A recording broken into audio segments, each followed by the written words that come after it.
Ya, bismillahirrahmanirrahim. Hadirkan hatinya sebuah nama Allah sebanyak-banyaknya di dalam hati kita.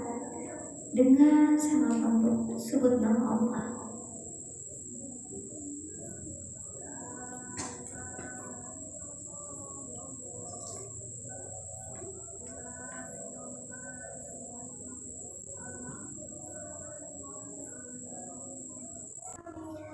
Bismillahirrahmanirrahim. Hadis ke-9 mengenai tentang melaksanakan perintah Allah dan Rasulnya sesuai dengan apa yang kita mau. Al-hadis at-tasi'u, hadis ke-9. An Abi Hurairah, dari Abi Hurairah, Abdurrahman bin Sakhr, Abdurrahman bin Sakhr radhiyallahu anhu, semoga Allah meridhoinya.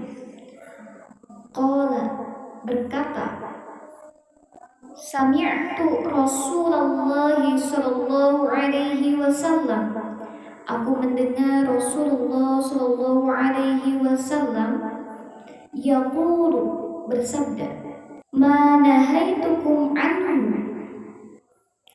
apa saja yang aku larang, fajtanibuhu, maka jauhilah.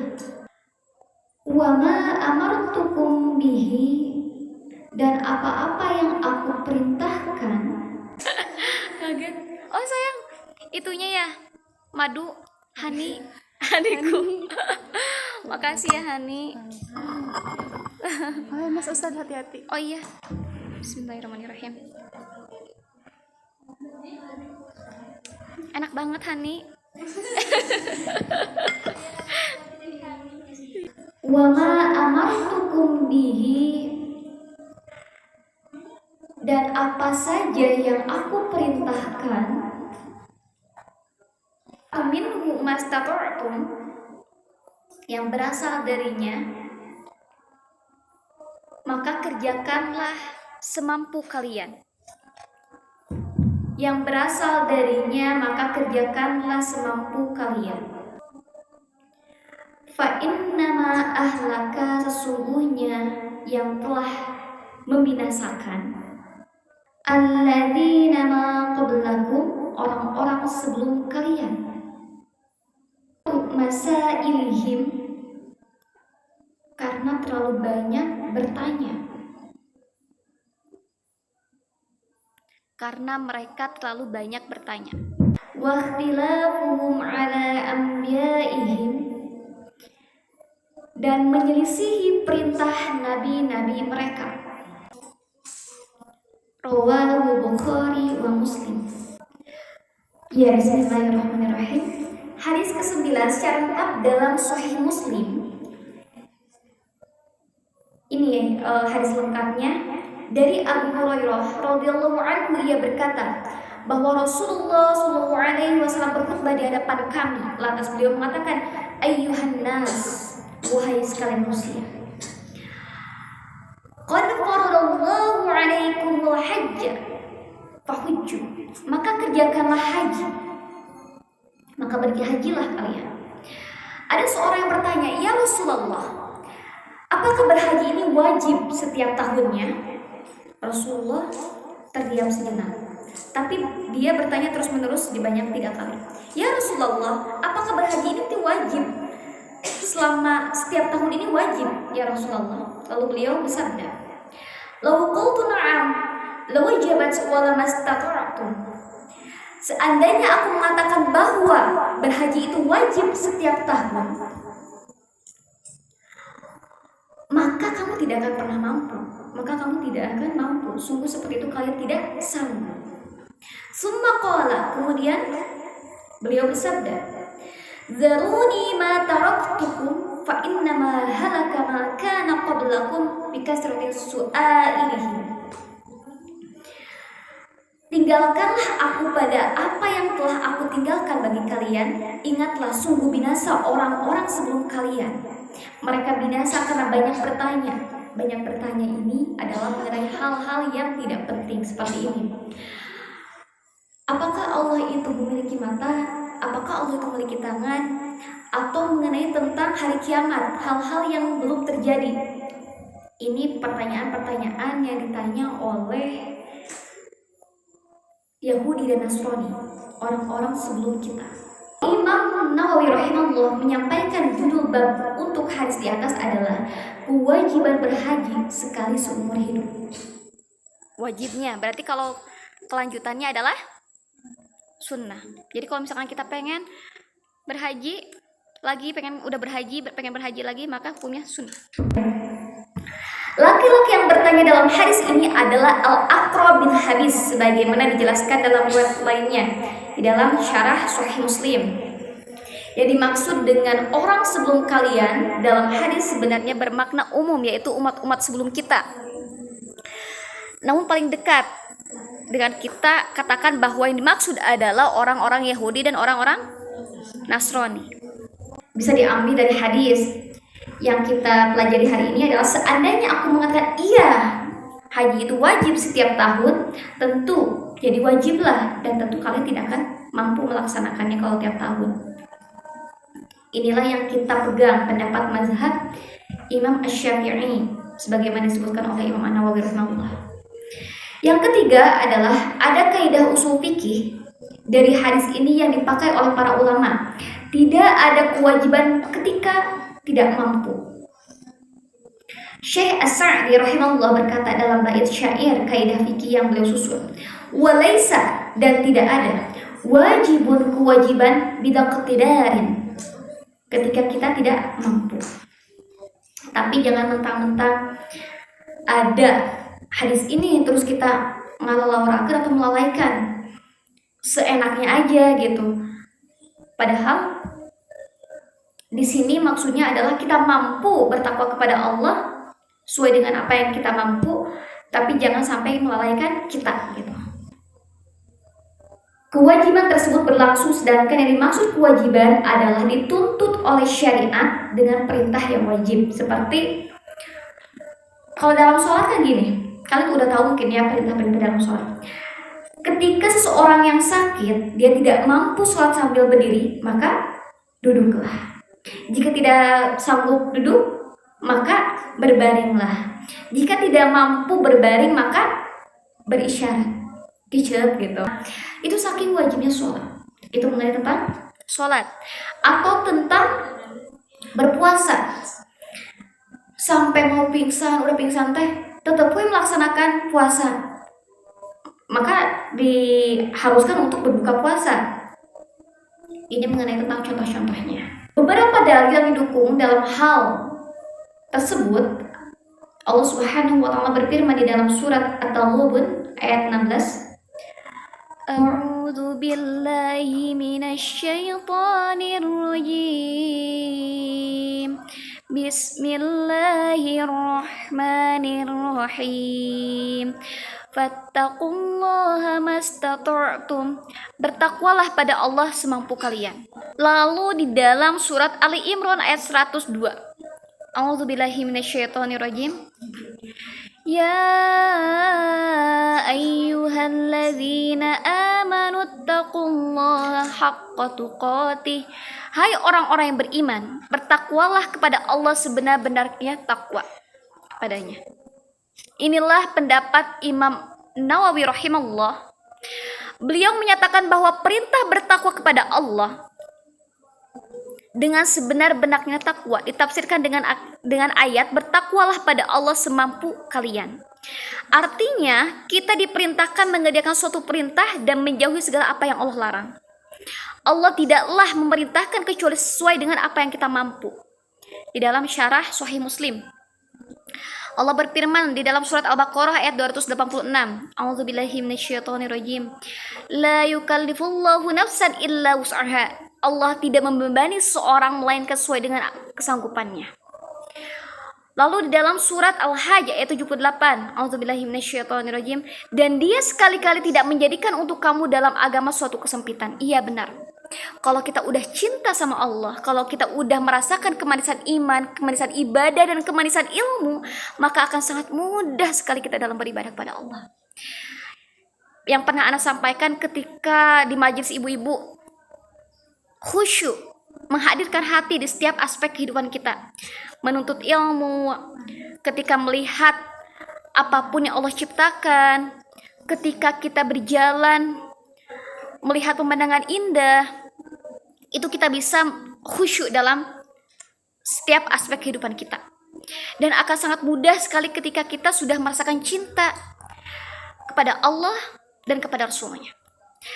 Seperti yang pernah Ana sampaikan bahwa keikhlasan itu terbagi menjadi 3. Keikhlasan pertama adalah ketika seseorang, paling rendah ini ya, ketika seseorang membaca surat Al-Waqiah, ketika seseorang itu melaksanakan sholat duha karena menginginkan rezeki, menginginkan dunia.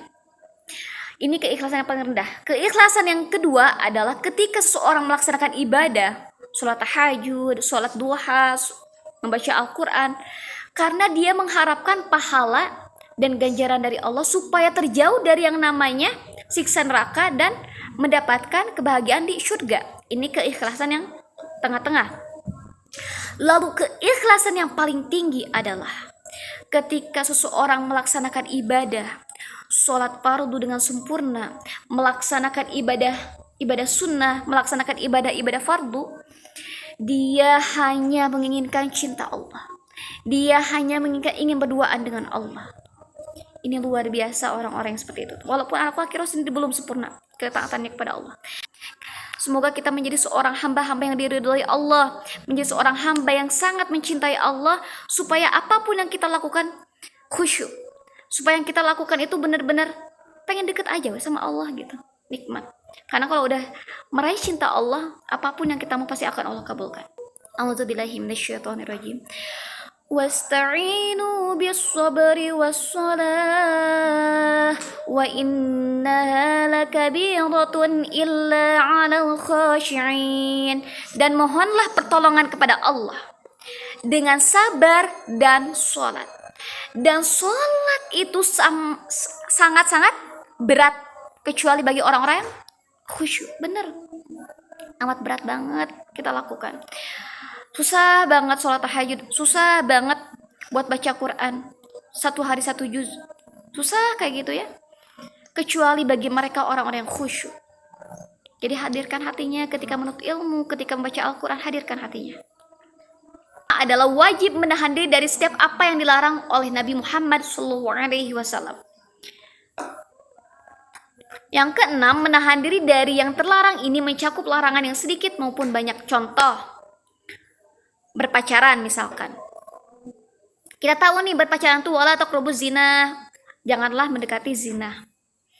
Ada aku mah nggak berpacaran gitu misalkan, aku mah tidak pacaran, aku mah cuman saling mengingatkan dalam hal kebaikan misalkan kayak gitu. Tetap saja mencakup sedikit maupun banyak itu tetap saja dilarang, karena kita udah tahu bahwa kita sambung lagi kepada hadis mengenai tentang zina. Zina itu dapat dilakukan oleh kedua mata, zina itu dapat dilakukan oleh pikiran kita, zina itu dapat dilakukan oleh kedua tangan kita, zina itu dapat dilakukan oleh hati kita, zina itu dapat dilakukan oleh kemaluan kita, dan zina itu dapat dilakukan oleh kaki kita. Hadis riwayat Bukhari dan Muslim. Kenapa? Zina mata adalah ketika memandang seorang yang bukan mahramnya dengan pandangan penuh syahwat, pandangan kok cantik ya dia, ganteng ya dia. Kita pernah kayak gitu ya? Apalagi yang udah nikah juga ada potensi seperti itu. Makanya ketika seseorang yang sudah menikah melihat seorang yang bukan mahramnya itu ada hasrat seperti itu, ingat kepada suami. Suami juga kayak gitu, ketika suami melihat seorang yang bukan mahramnya, misalkan ada rasa jatuh cinta misalkan sama perempuan lain, dia harus ingat kepada istrinya. Seperti itu. Jadi yang sedikit maupun banyak kita tidak boleh melakukannya. Zina pikiran adalah ketika kita memikirkan seorang yang bukan mahramnya, memikirkan tentang pornografi. Pernah ya kayak gini pas waktu Ana bermajlis bersama guru Ana. Awalnya belum ngerti. Kalau kamu melihat pohon terus kamu bersyahwat, maka kamu dosa. Tidak boleh melihat pohon itu. Jika kamu melihat ayam itu membuat kamu bersyahwat, maka kamu jangan melihat ayam itu. Jika kamu melihat kayu itu membuat kamu bersyahwat, maka janganlah lihat kayu itu. Waktu dulu mah apa maksudnya ya kayak gitu. Ya kalau mau mungkin nggak ngerti lah pokoknya ya, nggak ngerti. Tapi sekarang sudah paham. Itu adalah kelainan seksual. Jadi banyak sih kelainan-kelainan seksual itu ya. Fetisisme, ya dengan suara-suara wanita atau dengan sepatu, mereka bisa berfantasi mengenai tentang hal itu. Ngeri ya? Pokoknya ngeri banget lah tentang kelainan-kelainan seksual itu. Jangan sampai kita melalaikan walau karena ada hadis ini gitu. Oh, kita kita melaksanakan kewajiban itu sesuai dengan kemampuan kita karena hadisnya juga kayak gini. Tapi kita punya akal sehat untuk memilah dan memilih mana yang harus kita kerjakan dan mana yang harus kita jauhi. Manusia itu memiliki kemampuan. Berbeda hal ini dengan keyakinan Jabariyah yang menyatakan manusia itu dipaksa oleh takdir. Aliran Jabariyah kalau sekarang mungkin ada juga sih ya. Cuman pemikirannya doang, tapi kalau alirannya mungkin gak ada. Jadi dulu itu ada aliran Jabariyah. Aliran Jabariyah ini adalah aku mah melakukan kemaksiatan juga udah digerakin sama Allah. Aku mah mabok juga udah digerakin sama Allah gitu. Semuanya sama Allah aja digerakin. Tidak seperti itu. 11. Segala yang diperintahkan oleh Nabi Muhammad SAW atau yang beliau larang, maka tetaplah jadi syariat baik. Hal tersebut terdapat dalam Al-Quran ataukah tidak, tetap jadi syariat. Kalau misalkan nggak ada di dalam Al-Quran, pasti ada di dalam hadis. Makanya kita jangan sampai menafsirkan ditelan mentah-mentah di dalam sebuah hadis gitu. Di dalam sebuah Al-Quran. Kita baca terjemah Al-Qurannya, kita telan mentah-mentah, itu tidak boleh. Karena ada hadis yang bisa menyempurnakannya. Dan bisa jadi hadis Nabi Muhammad SAW menjadi hukum tambahan dan tidak ditemukan dalam Al-Quran. Contohnya apa? Wudu. Wudu hanya disampaikan sampai apa? Wajah. Apalagi? Tangan, rambut, dan kaki. Sedangkan kalau disempurnakan dengan hadis dan pendapat para ulama, pertama niat, kedua adalah wajah, ketiga adalah tangan, rambut, kaki, dan tertib. Banyak bertanya adalah sebab kebinasaan. Contohnya adalah banyak bertanya dalam perkara yang tidak mungkin. Nanyain tentang bener gak sih si Pulante jodoh aku. Ini kan sesuatu yang belum terjadi.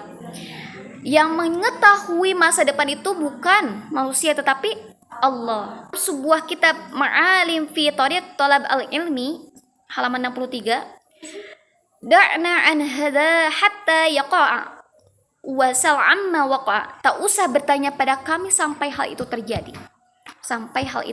Bertanya lagi nantinya kalau misalnya sudah terjadi gitu. Umar bin Khattab pernah keluar di tengah-tengah manusia kemudian berkata, "Uharriju 'alaikum an tas'aluna 'an ma lam yakun fa inna lana fi ma kana syughlan." Aku melarang kalian dari bertanya pada sesuatu yang belum terjadi karena sebenarnya kita punya kesibukan yang begitu banyak. Jangan bertanya sesuatu yang belum terjadi karena yang mengetahui masa depan adalah Allah. Umat sebelum kita binasa karena banyak bertanya dan karena menyelisihi nabi mereka. Bertanya suatu hal yang tidak seperti Allah itu seperti apa? Apakah Allah memiliki tangan? Terus apakah kiamat itu kapan? Mereka bertanya dengan hal-hal yang belum terjadi. Wajib mencocoki nabinya. Ajaran yang wajib diikuti, kan kita mengikuti Nabi Muhammad SAW. Berarti kita harus menaati apa yang Allah perintahkan dan Rasulnya perintahkan. Itulah dinul Islam sebagaimana disebutkan dalam ayat Ali Imran ayat 19. A'udzubillahi minasyaitonirrajim. Inna dina 'indallahil Islam. Sesungguhnya agama yang diridhai di sisi Allah hanyalah Islam.